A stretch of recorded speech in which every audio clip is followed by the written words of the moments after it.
Hello my dear students, आज हम बात करने वाले एक्सरसाइज 5.4 के बेसिक्स पार्ट्स की, जिसके अंदर हम बात करेंगे सबसे पहले जनरल टर्म की। किसकी बात करने वाले हैं? General term. ये क्या होती है, क्या कहना चाहता है, ये सारी बातें। उसके बाद हम पता करेंगे nth term of an AP from the end. ध्यान से देखना, एंड से कैसे पता करेंगे। फिर middle term of a finite AP. Finite और इनफाइनाइट दो वर्ड होते हैं बच्चा। तो फाइनाइट का मतलब होता है जो चीज़ें लिमिटेड हैं। जैसे सर यूनिवर्स इनफाइनाइट है बट अर्थ इज फाइनाइट। इस बात से आप समझ सकते हो कि फाइनाइट का मतलब क्या है और इनफाइनाइट का मतलब क्या है। छोटा सा कंपैरिजन है, एकदम प्रॉपर तो नहीं है बट बेसिक आइडिया जरूर लग जाता है कि फाइनाइट का वर्ड का मतलब क्या है और इनफाइनाइट का मतलब क्या है। Now general term of an AP हम डिस्कस करते हैं। इसका मतलब क्या है? देखो भाई, हमें पता है कि सर फर्स्ट टर्म को ए, वन को ए बोलते हैं। सेकेंड टर्म हम क्या बोलते हैं कि फर्स्ट टर्म में हमने डी को ऐड किया तो सेकेंड टर्म आई। बट अगर मैं तुम्हें कहूँ थर्ड टर्म कैसे आई, तो आप कहोगे सेकेंड टर्म में डी को ऐड किया। या फिर मैं यहाँ पे अगर ए टू की वैल्यू पुट करूँ तो ए प्लस डी होती है प्लस डी, तो you can write this is A plus two D. तो आप देख रहे हो ए डी की वैल्यू इंक्रीज हो रही है। फर्स्ट टर्म में डी है नहीं, सेकेंड टर्म में डी एक बार है, थर्ड टर्म में डी टू टाइम्स है। यस, तो similarly if you can calculate A four तो आप लिखोगे ए थ्री प्लस डी। और ए थ्री की वैल्यू क्या होती है? A plus two D plus D plus D, ये वाला। ठीक है ना, ए थ्री की वैल्यू हो गई ए प्लस टू डी, तो you can write this is A plus three D. इसका मतलब जब फोर्थ टर्म निकाली थ्री टाइम डी ऐड हुआ, मतलब एक कम टाइम डी ऐड हो रहा है। तो इसका मतलब हम ये भी बोल सकते हैं, अगर हम टेंथ टर्म निकालेंगे तो ए प्लस नाइन डी हो जाएगा क्या? एक कम टाइम डी। बोले हाँ सर। तो मैंने कहा ठीक है, ए फिफ्टीन निकालोगे तो क्या लिखोगे? ए प्लस फोर्टीन डी। ये बात समझ लेना, नहीं समझ में आ रही एक बार रिवाइज करके देख लेना, बट यहाँ तक जरूर समझना कि जब हम कोई भी टर्म निकालते हैं एपी में तो उसमें डी एक कम टाइम ऐड होता है फर्स्ट टर्म में।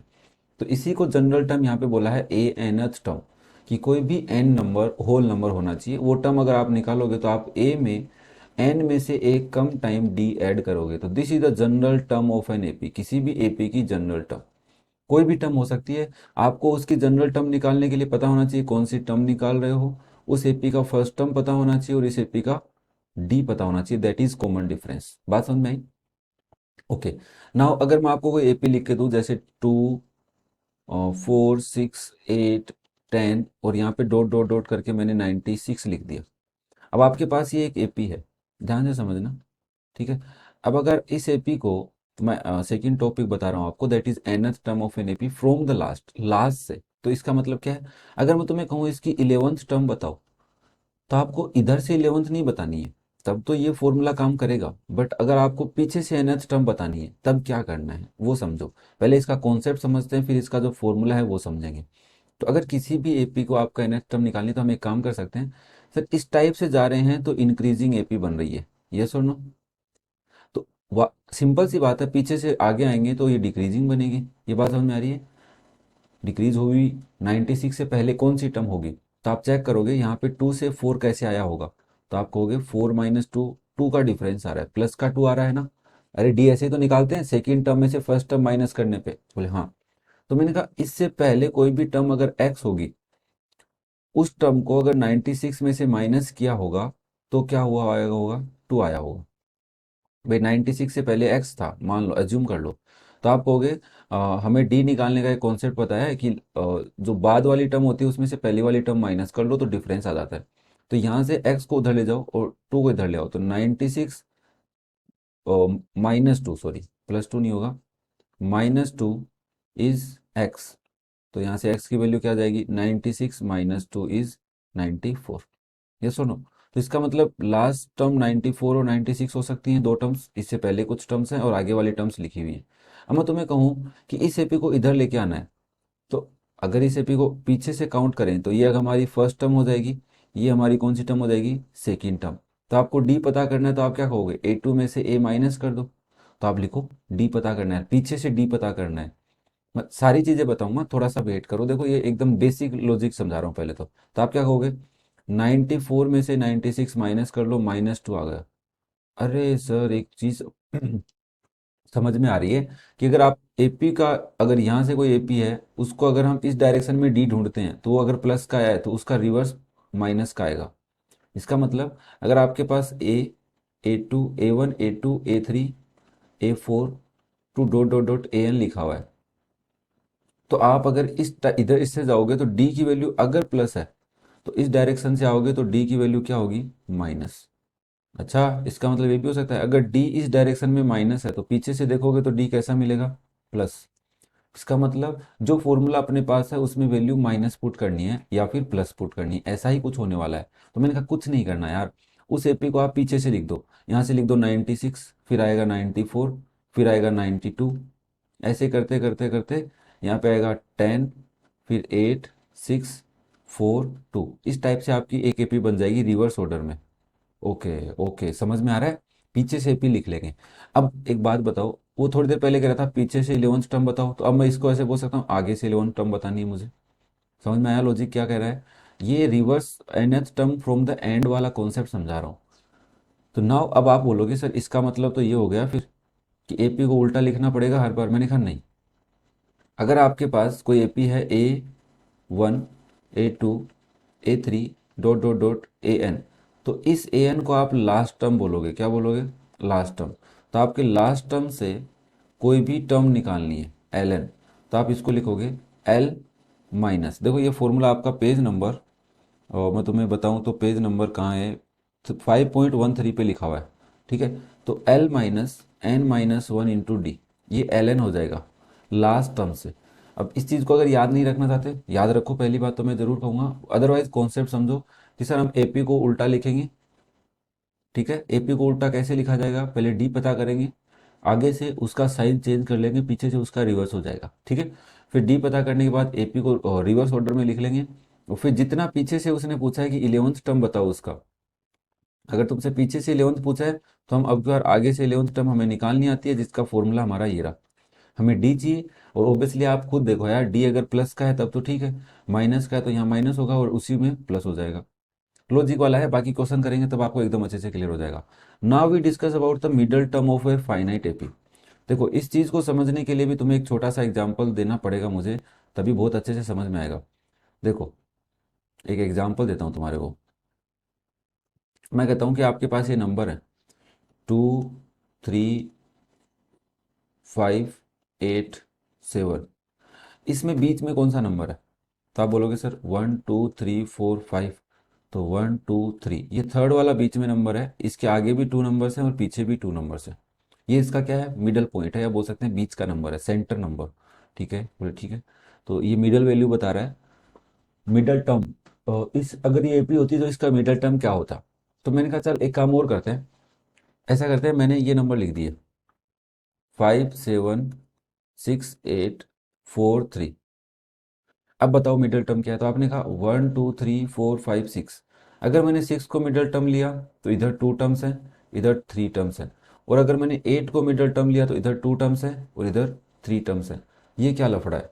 मैंने कहा देखो, अगर आपके पास कोई सीक्वेंस या एपी होगा, उस एपी में या तो ये कंडीशन बनेगी या फिर ये। क्या कहना चाहते हो, मैंने कहा अगर उस सीक्वेंस में या उस एपी में number of terms 1, 2, 3, 4, 5 that is odd number of terms हो सकती हैं। टर्म्स का नंबर क्या हो सकते हैं, ओड हो सकते हैं, या फिर इवन नंबर ऑफ टर्म्स हो सकते हैं। इवन नंबर टर्म्स के हो सकते हैं। दोनों कंडीशन तुम्हें समझनी है। देखो अगर किसी भी एपी में एन टर्म्स हैं, कितनी टर्म्स हैं, एन टर्म्स हैं, तो आप बोलोगे एन दो हो सकते हैं, या तो इवन हो सकता है या फिर एनथ टर्म क्या हो सकती है, ओड। एनथ टर्म नहीं बोल रहा, नंबर ऑफ टर्म्स एन है, तो वो नंबर ऑफ टर्म्स या तो इवन होंगी या फिर ओड होंगी। तो तुम्हें इस सिचुएशन में क्या करना है, जितने भी एन है, तो 1, 2, 3, 4, 5 है ना, 5 टर्म्स है, तो 5 में 1 ऐड करके 2 का डिवाइड कर लेना है, दैट इज 6/2 इज 3 आ जाएगा। कितना आ जाएगा, 3। ये 3 क्या रिप्रेजेंट करेगा, इस थर्ड नंबर को रिप्रेजेंट कर रहा है, पोजिशन ऑफ नंबर। बट जब ऐसा सिचुएशन बनेगा इस टाइप का, तो आपको क्या करना है, सबसे पहले एन पता कर लेना है, तो एन में 2 का डिवाइड करना है, तो जो भी टर्म आएगी वो n/2th टर्म आएगी, और उसके जस्ट बाद वाली that is n/2 plus 1th term. ठीक है, जैसे यहाँ पे अगर मैं बोलूँ 1, 2, 3, 4, 5, 6 है, तो आप बोलोगे 6/2 इज 3। तो थर्ड टर्म क्या है, 6, और उसके जस्ट आगे वाली टर्म क्या है, 8। इन दोनों का सम करो और 2 का डिवाइड कर दो, तो 14/2 इज 7। 7 एक ऐसा नंबर है जो इन दोनों के बीच में है, और इन दोनों के बीच में इसका मतलब इस एपी के भी क्या है, बीच में। ठीक है, ये यहाँ पे इसने बोला है।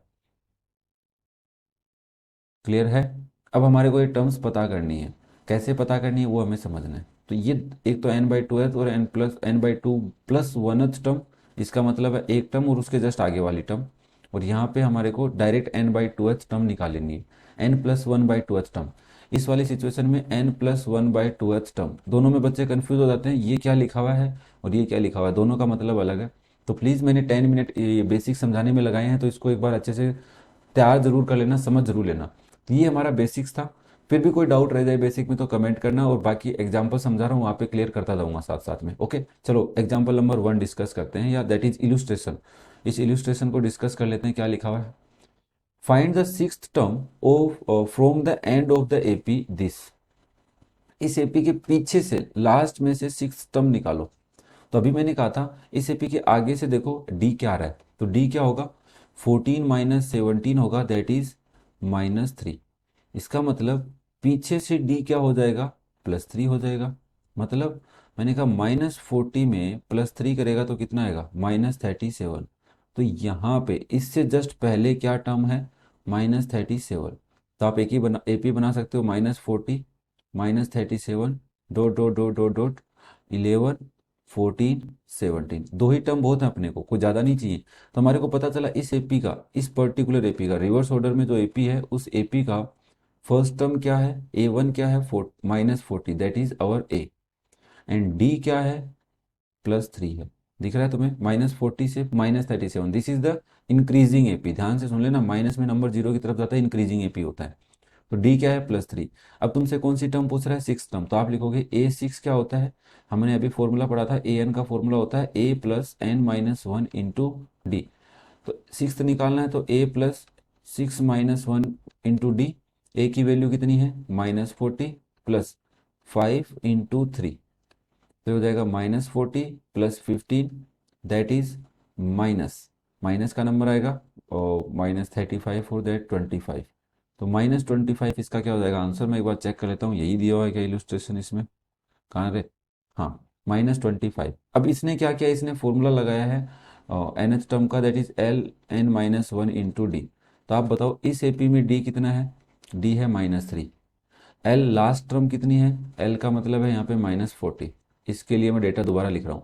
डी तुम्हारे को आगे से पता चल जाएगा, एल लास्ट टर्म। तो आप लिखोगे last term minus n, six term पूछ रहे हैं ना, एल एन बोल सकते हैं, L6 लास्ट से सिक्स टर्म। ठीक है, इसने six term from the end लिखा है, मैं इसको L6 रिप्रेजेंट कर रहा हूँ। इंटू डी कितना है तुम्हारा? -3।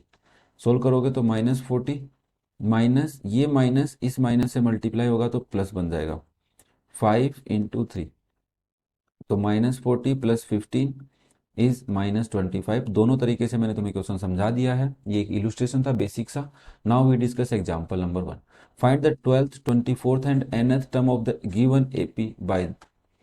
आपके पास एक एपी है, इस एपी को अगर मैं बोलूँ 9 13 17 21 एंड 25, ये कोई एपी है। इसमें सबसे पहले ए कितना होगा? 9।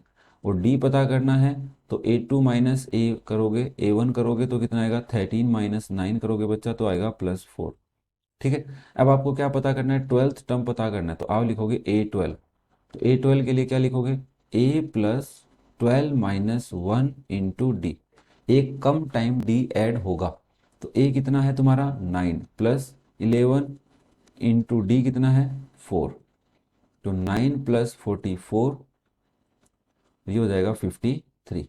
तो इस एपी की 12th टर्म क्या होगी? 53। मैं एक बार क्रॉस चेक कर लेता हूँ कि 12th टर्म 53 आ रही है, एकदम सही आ रहा है। नाउ अब आपको इसी एपी की 24th टर्म पूछ रहा है, तो आप क्या लिखोगे? फर्स्ट टर्म A+24 में से 1 कम इंटू डी। जनरल फॉर्मूला लिख देता हूँ भाई, कईयों को दिक्कत हो रहा हो तो, A+n-1 इंटू डी होता है। तो अब बताओ क्या लिखोगे जल्दी से? आप क्या कहोगे? ए कितना है? ए हमारा 9 है, +23 इंटू 4।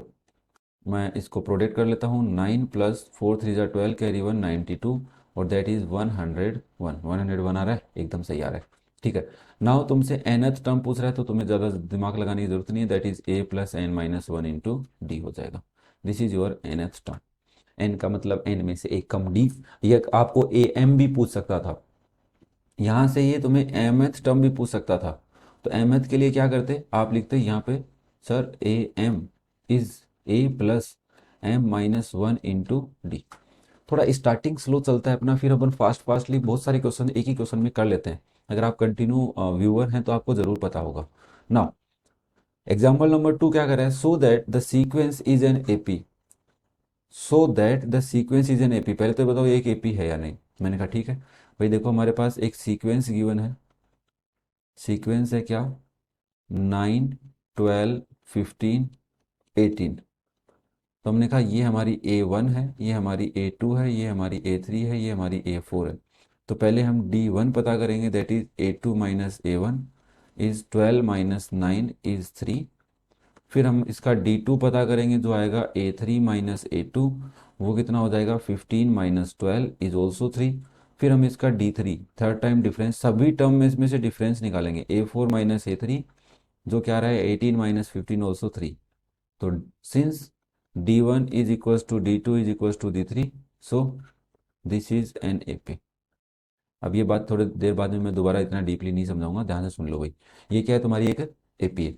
अब तुम्हें कह रहा है अगर एपी है find it 16 term and the general term. General term का फॉर्मूला क्या बनेगा, A N is equals to A plus N minus one into 3। ये इसकी जनरल टर्म बनेगी, है ना। नो, हमें जनरल टर्म में क्या करना है, ए एन तो रखना है, बट ए तुम्हें पता है इस पर्टिकुलर में, तो ए कितना है आपका 9 plus N minus one into d कितना है 3। ध्यान से सुन लेना, ये सारी वैल्यू डी बनेगी और डी कितना है 3। अब आप इसको लिखो A N is equals to 9 plus 3 को इस ब्रैकेट से मल्टीप्लाई करोगे तो 3n, और ये हो जाएगा -3, तो ये बचेगा 6 प्लस 3n। ये इस एपी की क्या बन जाएगी, जनरल टर्म। ठीक है, अगर जनरल टर्म तुम्हें पता चल जाए, देखो किसी भी एपी की अगर आप जनरल टर्म निकाल लेते हो तो फटाफट तुम्हें जो भी टर्म पूछ रहा है वो निकाल सकते हो। बोले ये क्या मतलब है, मैंने कहा देख, अभी आपको पता है कि ए 16 टर्म निकालनी, सॉरी 12 नहीं निकालनी, 16 टर्म निकालनी, तो आप फॉर्मूला क्या लगाओगे, A plus 16 minus one into D. मैंने कहा ठीक है, 9 प्लस 15 इंटू 3, तो ये हो जाएगा 9 प्लस 45 इज 54। ये होगा आंसर, ये आ रहा है कि 54 कहाँ है, हाँ 54 आ रहा है। बट अगर मैं तुम्हें कहूँ इससे निकाल के दिखाओ A12, तो आप क्या करोगे, A16 सॉरी, तो 6 प्लस 3 इंटू 16 यही करोगे, तो आप लिखोगे 6 प्लस 48 इज ऑल्सो 54। तो जनरल टर्म, ये इसकी जनरल टर्म है। जनरल टर्म किसी भी एपी की कैसे निकालते हैं, उसमें ए और डी की वैल्यू पुट करके निकालते हैं। nth टर्म कैसे निकालते हैं, उस एपी में n पुट करते हैं, ठीक है ना। तो nth टर्म और जनरल टर्म लगभग सेम ही है, ठीक है ना, कोई दिक्कत नहीं है ना। ये वाला फॉर्मूला भी याद रखना, ये वाला काम भी कि ऐसे भी कर सकते हैं अपन 16 टर्म निकालने के लिए, ये तो निकालते ही निकालते हैं अपन ना। चलो next example number 3। The first term of an AP is -7 and the common difference is 5। First term of an AP, एक एपी है, उस एपी की first term that is A1 कितना है -7 एंड कॉमन डिफरेंस डी कितना है 5। Find its 18th term and the general term. तो आपको अगर 18th टर्म निकालनी तो आप क्या लिखोगे, that is A plus 18 minus one into D. तो A कितना है -7 प्लस 17 इंटू 5, क्लियर है। -7 प्लस 7 5 35, 3 85 में से 7 माइनस करेंगे तो कितना आएगा, 78 आ रहा है क्या, 78 ही आना चाहिए मेरे हिसाब से, तो हाँ 78 आ रहा है। और आपको जनरल टर्म अगर इसकी पूछ रहा है, तो जनरल टर्म क्या बनेगी, जनरल टर्म होती है sir A plus N minus one into D. ठीक है, ए कितना है -7 plus N minus one into 5, -7 plus 5n minus 5, तो ये बन जाएगा -12 प्लस 5n, या फिर आप इसको 5n माइनस 12 भी लिख सकते हो, दोनों सही है। ठीक है, और इसने क्या लिखा है 5n माइनस 12 लिखा है, ठीक है कोई दिक्कत नहीं। क्लियर है ना। नेक्स्ट देखो example number 4। Determine the 10th term from the end of the AP. इस एपी के पीछे से 10th टर्म निकालो। तो मैं दोनों तरीके से फिर निकाल देता हूँ। आपके पास एक एपी है that is 4 9 14 and 254। This is the last term of the AP and this is the first term of the AP. ठीक है, तो आप सबसे पहले डी पता करोगे तो क्या लिखोगे, सेकेंड टर्म में से फर्स्ट टर्म माइनस करेंगे, तो सेकेंड टर्म है 9 में से फर्स्ट टर्म माइनस करिए 5 आया। अब आपको लास्ट टर्म में से last term, sorry last term निकालनी, 16th कौन सी टर्म निकालें, 10th term from last, 10th term from last. तो आप फॉर्मूला क्या लगाओगे, L minus n minus one into d, ये लगाते हैं, ये फॉर्मूला दे रखा है अपने को, है ना। तो एल कितना है 254 माइनस एन, टेंथ टर्म है तो 10 माइनस वन इंटू डी कितना है आपका अभी पता गया था 5, तो हो जाएगा 254 माइनस 9 इंटू 5, तो 254 माइनस 45 दैट इज 209। इस एपी की नंबर आएगा 209 आ रहा है क्या? यस।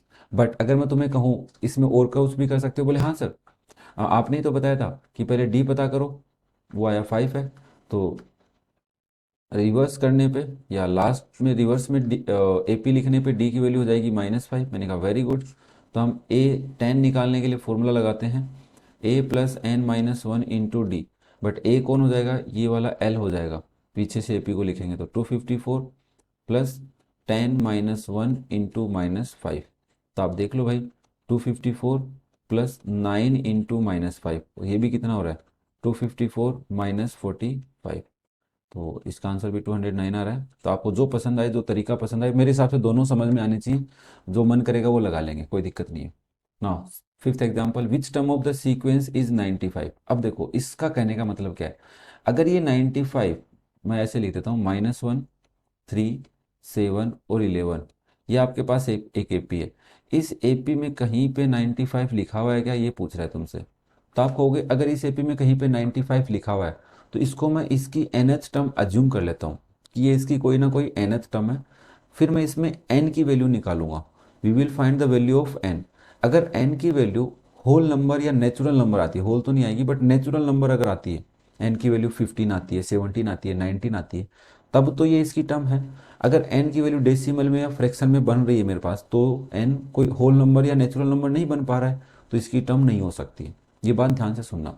तो आप सबसे पहले कहोगे इस एपी का ए कितना है -1, डी के लिए मैं क्या करूंगा, सेकेंड टर्म में से माइनस करूंगा फर्स्ट टर्म को, तो आप बोलोगे 3 प्लस 4 सॉरी 1, 4 कहाँ से आ गया 1, अच्छा डायरेक्ट 4 लिख दिया मैंने, ओके 4। तो आप खुद देख लो 3 से 4 के 7 के बीच में 4 का डिफरेंस है, 7 और 11 के बीच में 4 का डिफरेंस, और यहाँ पे भी 4 का ही है, क्योंकि -1 से पहले 0 आएगा फिर 3 आगे आएगा, तो एक 4 का डिफरेंस हो गया ना। ना आपको कहना है let 95 is an nth term of sequence, ये सीक्वेंस एपी तो है ही, तो आप कहोगे सो ए एन का फॉर्मूला होता है A plus N minus one into D. मुझे कह रहा है 95 किसके इक्वल है, -1 प्लस एन पता नहीं, -1 इंटू डी कितना है 4, तो इसको सोल्व करेंगे तो आएगा 95 plus 1 equals to 4n minus 4, ये हो सकता है 96 प्लस 4 इज 4n, तो ये आ गया 100 is equals to 4n, n की वैल्यू आ गई 100/4 इज 25। n की वैल्यू 25 आने का मतलब ये इसकी कौन सी टर्म है, 25th टर्म है। कौन सी टर्म है, 25th टर्म है। बात समझ में आई तो बोलो यस, नहीं आई तो बोलो नो। मेरे हिसाब से समझ में आ गई होगी यार, नो मत बोल देना कभी तुम फ्लो में निकल गया और तुमने नो लिख दिया, नहीं आया सर समझ में, देखो ऐसा मत करो यार। नाउ नेक्स्ट देखो example number 6, which term of the sequence is 124। तो सेम है, मान लिया nth टर्म इसकी 124 है, एपी हमारे पास, या सीक्वेंस बोल दो इसको, एपी है ही सीक्वेंस तभी पता कर सकते हैं, 9 14 और 19, ये हमारे पास एक एपी है। ए की वैल्यू 4 है और डी की वैल्यू है 9 माइनस 4 दैट इज 5 है। तो हम बोलेंगे ए एन का फॉर्मूला होता है A plus N minus one into D, तो 124 is equals to 4 plus N minus one into 5, 124 is equals to 4 plus 5n minus 5, बाहर प्लस का साइन है तो 4 plus 5n minus 5 is 124, 124 is 5n minus 1, तो 5n की value क्या हो जाएगी 124 प्लस 1, तो 5n इज इक्वल्स टू 125, तो n की वैल्यू क्या हो जाएगी मेरे बच्चा 125/5, तो 5 टू द 10 25 5, तो 25 आ जाएगा। कितना आंसर आ जाएगा 25। एग्जाम्पल नंबर 6 का आंसर 25 आ रहा है, यस। तो this 124 is the 25th term of the AP of the sequence. Okay next example number 7, how many terms are there in the sequence. इस सीक्वेंस में हमने कहा 3 6 9 12 से एक एपी स्टार्ट हुई और 111 पे खत्म हो गई। बताओ इसमें कितनी टर्म्स है, तो हमने कहा ये जो लास्ट टर्म है ना, इस टर्म को मैं nth टर्म अज्यूम कर लेता हूँ, मेरे को नहीं पता कौन सी है। तो इस एपी में देखूं तो ए मेरा 3 है और डी मेरा क्या है, 6 - 3 इज ऑल्सो 3। तो हमने कहा ए एन का फॉर्मूला होता है A+n-1 × डी। तो ये हमारी 111 है।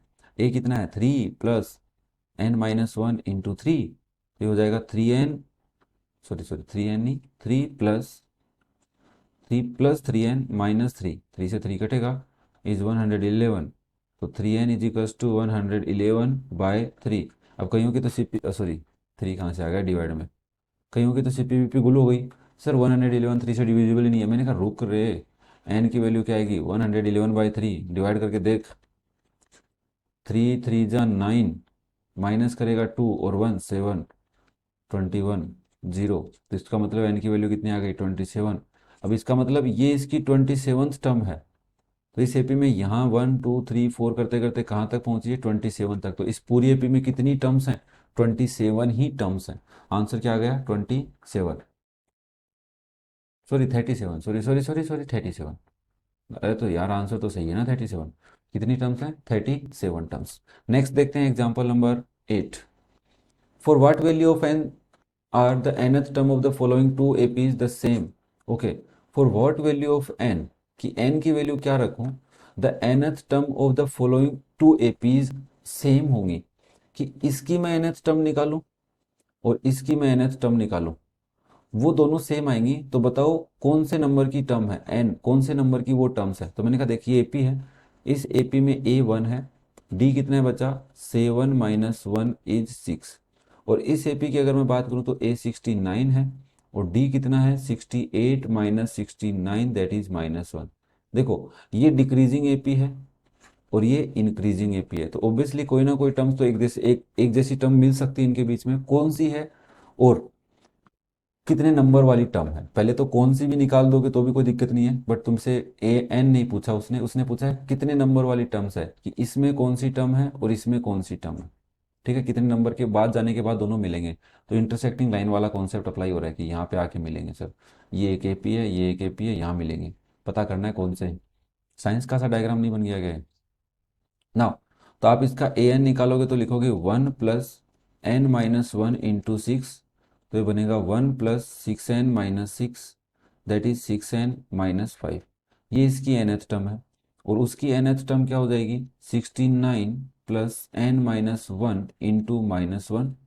तो ये बन जाएगा 69 - n + 1 that is 70 - n।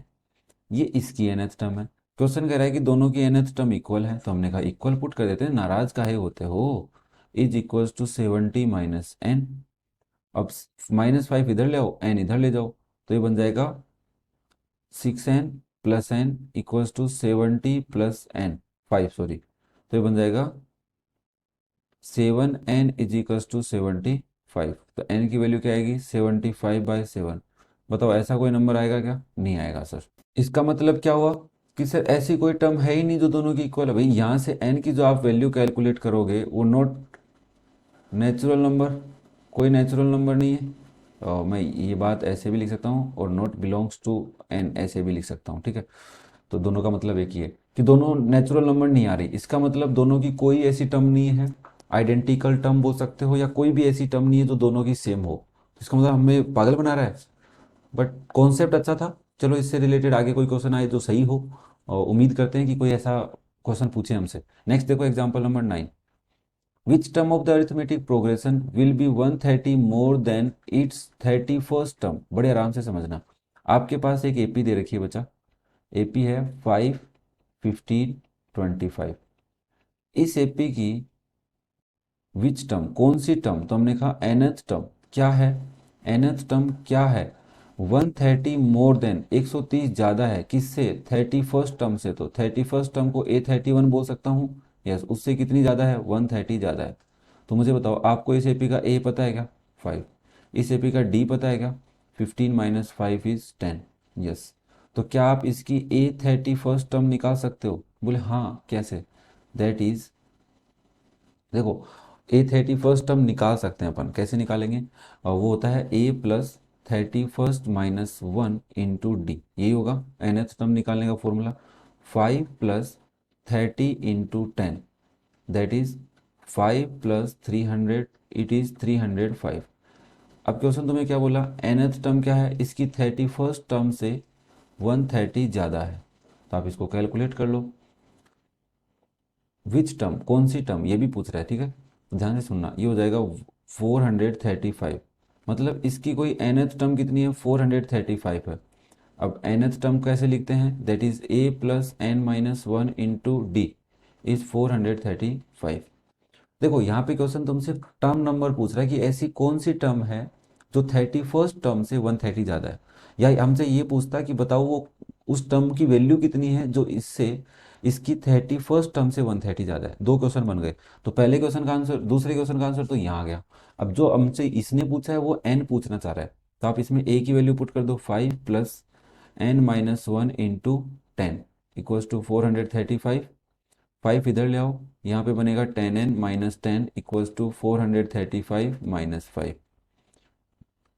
10n is 430 हो गया था, उसमें आके प्लस 10 भी हो गया, तो 10n की वैल्यू क्या हो गई, 440। n की वैल्यू निकालोगे 440 बाई 10 दैट इज 44।